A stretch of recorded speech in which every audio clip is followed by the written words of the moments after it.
Hey everybody, in a Facebook post I asked what my next video should be about and I received a bunch of suggestions.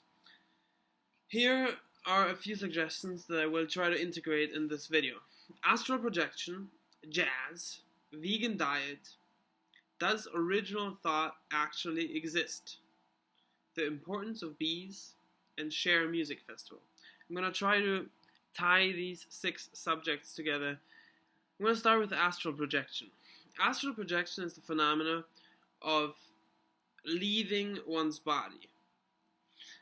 That happens usually when you fall asleep but you stay awake at the same time. That is a skill that anybody can learn. It takes about a month if you practice it every day. I was curious if it works. I got an astral projection book and I practice it every month and every day for a month, and it works. So what you do is when you go to sleep, you visualize something. You visualize the house of your mother, or you visualize yourself standing in front of a mirror, anything really. It's about developing visualization skills, and you try to visualize something while your body falls asleep. You might be woken up by a sound that sounds like a train running through your bedroom, or something that sounds like a jet engine, and often people then, when that happens, have the ability to leave the body. I practiced for about a month, and I suddenly was walking out of my body, and I looked at my sleeping body, and I got so excited, and I walked around a little bit, and I realized I don't have to walk, but I could just float. And then I fell back into my body. If you're curious about this, try it yourself. But the amazing thing about it is that you not only can observe your body sleeping, but you can move around with your intention. So if you think of the door, you will be by the door. If you think of your friend who is in another country, you will be by your friend. If you think about God or the larger picture reality, you will all of a sudden have crazy experiences. And people that have the intention to find out more about reality, say they fly through colors, through rainbows, all of a sudden become one with everything. You have crazy experiences realizing that love is the fundamental force of life. I have had myself quite a few intense spiritual experiences that have really turned me around and made me realize that love and developing one's consciousness is really the main reason we are alive in the first place. So what I want to look at is how our culture has sort of lost perspective of life, and that many people pursue a meaningless path of material acquisition. And why that is a complicated reason. It's essentially a feedback loop between consciousness and culture, right? We come in here as spirits, at least that's my worldview that I've gained through the experiences I've had and the research I've done. We come in here as spirits, and then we start experiencing the culture around us, and we learn from our parents and from our schools and our environment, and then make our own actions based on what we learned and based on who we are, like who we are as a soul, as a spirit. How do we deal with what we learn? So that's how I see human life, essentially as 2 different evolutions coming together. One of them is the physical evolution, or part of that physical evolution is the cultural evolution, the social infrastructure that emerged here on Earth, and then another part of that evolution is the evolution of consciousness, and that happens in a different realm or a different dimension, whatever you want to call it. It's not part of the physical, but it experiences the physical, and by engaging with this 3-dimensional reality, consciousness learns and so forth, grows, becomes wiser, becomes more loving, and eventually leaves these bodies behind and goes explore other things. So that's a theory by Tom Campbell, who is a NASA physicist and a consciousness researcher, but it also closely relates to Christianity. It relates to Buddhism, Hinduism, any spiritual philosophy. The idea that consciousness comes from a larger reality into the physical reality to essentially learn. So why have we lost this perspective? Because of the feedback loop that humans, or that consciousness, has created here on this planet. It's a free will system, so every consciousness unit or soul has the ability to choose what to do, what not to do, and in that process, culture emerges. How do I relate to another person? What are the social norms and so forth? So this culture that emerges is a feedback loop, because if you think of reincarnation, then souls come into bodies, experience something, go back out, come back in and experience what they created, essentially, the result of their actions. So that's like a feedback loop. A feedback loop is if one energy feeds into something that feeds back into itself. So it keeps growing by repeatedly applying the same process. So that's how I see the evolution of consciousness and the evolution of culture. So this culture has been amplifying selfish tendencies. And then in turn, the selfish spirits come back in and amplify the selfish culture, which then amplifies the selfish spirits. So it's a feedback loop of selfishness and greed. So it becomes the norm now to just act out of selfishness and greed. That's totally cool. Let's become the richest man in the world, and wow, that's awesome. It's looked up to. Like people like Donald Trump like walk around and are respected. It's crazy.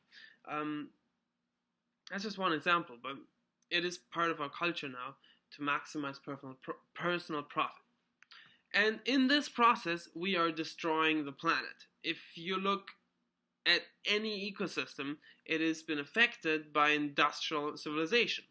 And why is that the case? It's because we have these crazy technologies and then we use them for selfish purposes without really looking into what the effects are and how can we use this invention to help the planet. For example, Monsanto gene modifies corn seeds in order that the corn is resistant to pesticides, and the pesticides create all sort of other side effects that pollute waters and harm aquatic life, so on and so on.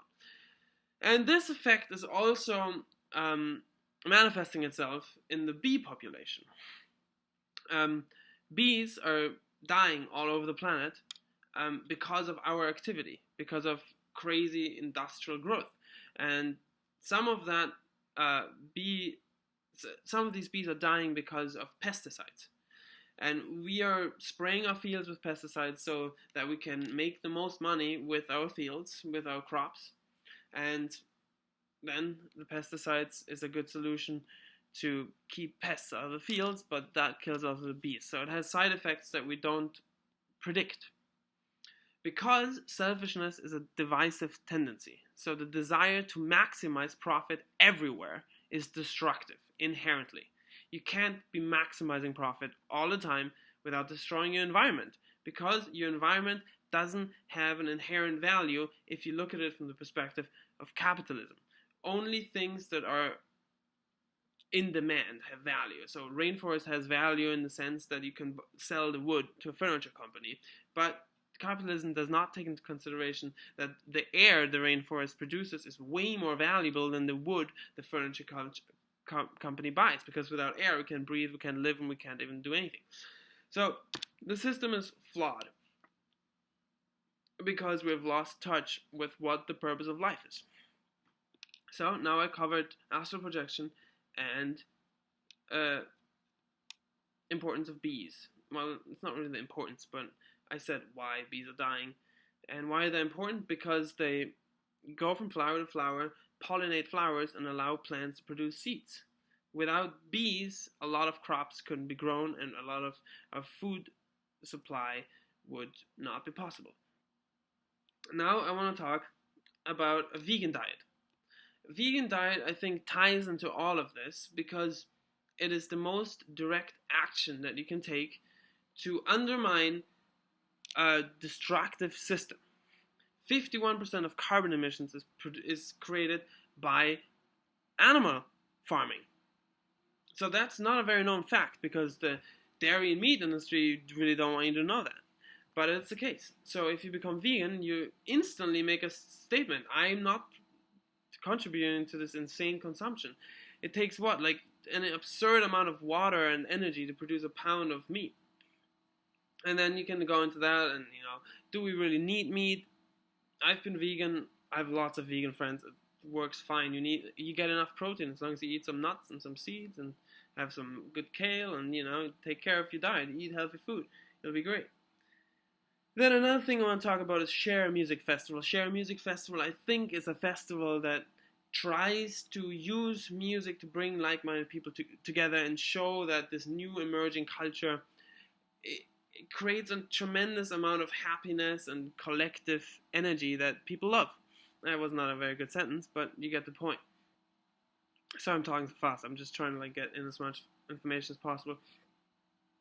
And so, Share Music Festival. Yeah, I think in general, not just Share Music Festival, music has an enormous potential to bring people together and allow a new culture to grow. And because when you connect with music, when you dance next to another person and you just feel that energy flow through you, you realize all of a sudden, oh shit, that's happiness, that's awesome, that's what I want. It's not actually like owning a huge piece of land and building a bunch of buildings. That does not bring as much happiness as just being in the moment and feeling the beat. So that music is a tool that can show a person, hey, look, happiness is here and now. Happiness is not in the future. Happiness has nothing to do with how much power or wealth you have. Doesn't matter. Happiness is here now.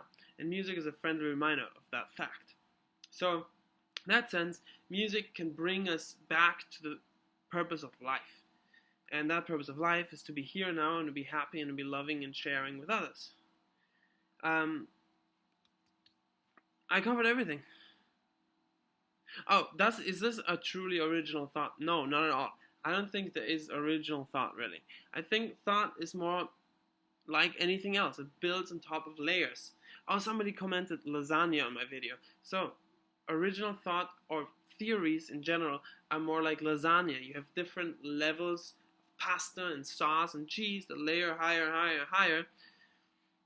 One thing grows on another, you know. I read some philosophers, I have my own experiences, and I interpret things slightly different. So, in a way, my thoughts are not original, they're just growing on what has been before me. And I think that's how everybody thinks and how thought in general evolves. People just add a little bit here and there and bring different twists and turns to the same idea. I mean, this idea has been going around for thousands of years, you know. The Bible is full of it.